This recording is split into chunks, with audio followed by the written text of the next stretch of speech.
Good Friday morning. A few weeks ago, I had the honor to join the AMA board's meeting on that Saturday, and I was asked to share a devotional with them. A devotional that was very personal to me, and I thought I should share it with everybody else. It's from the scriptures. It's a message of encouragement, maybe for some challenging, but still encourages all of us to be better, do better, and to act more like Christ. So it is titled Compassion. This is where the thought started, kind of the seed in my mind as I meditated on this word. You know, someday is not a weekday. Did you know that? That someone is not a real name. I'm yet to meet someone whose name is someone, or the last name is someone Yan maybe, or something like that.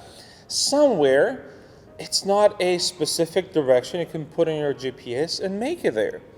And somehow, it's not a real method. So what I'm saying is the sum in it is the problem.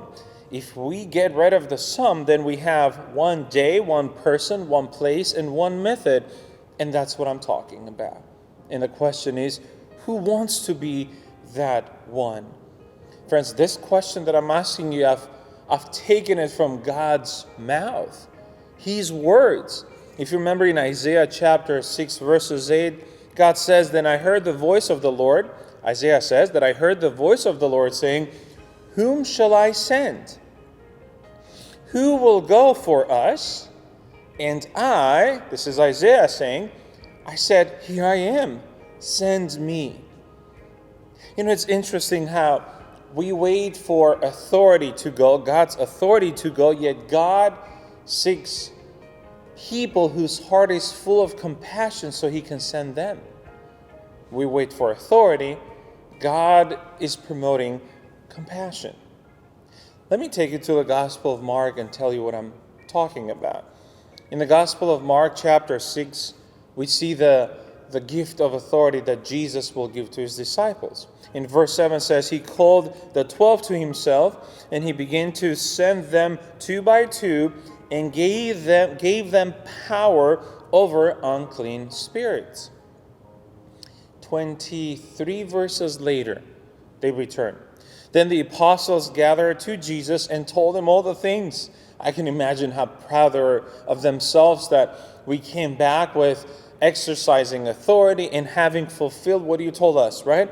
And they told Jesus all the things they had done and everything that they had taught. 4 verses after. And Jesus, when He came out, He saw a great multitude and was moved with compassion for them.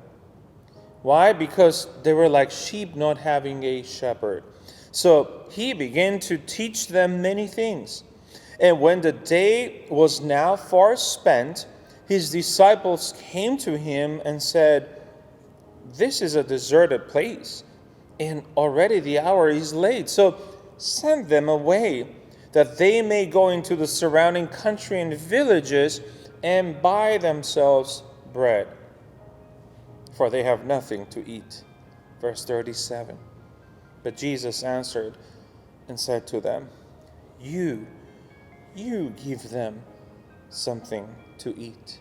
You probably know the rest of the story. But the lesson I wanted to share with you is authority and compassion must go together. Think about it. If someone has authority but does not have a heart of compassion, that's dangerous. That's how dictators are born. That's how slavery was. When you have authority but no compassion. If you have compassion only without authority, you're not going to be able to do much. So Jesus is here telling the disciples they need both from God. They needed authority from God. I feel like that's God's hand, authority of doing. But they also needed God's heart, compassion. God has given us authority through the scriptures, through the power of the Holy Spirit. But I think God is also looking for people who can have His heart, a heart of compassion. And when these two come together, we imitate Christ. One who had all the authority, all of it, and one who always acted in compassion. I want this two to be a reflection of every Christian in the entire world. Let me close with the words of one of my favorite authors or preachers. His name is Rick Warren. He says, "We cannot do it without God, but He decided not to do it without us." I love this. It invites us to this verse. Jesus gave them authority, but Jesus also wanted to teach them God's heart that is full of compassion. Let's do the same. God bless you.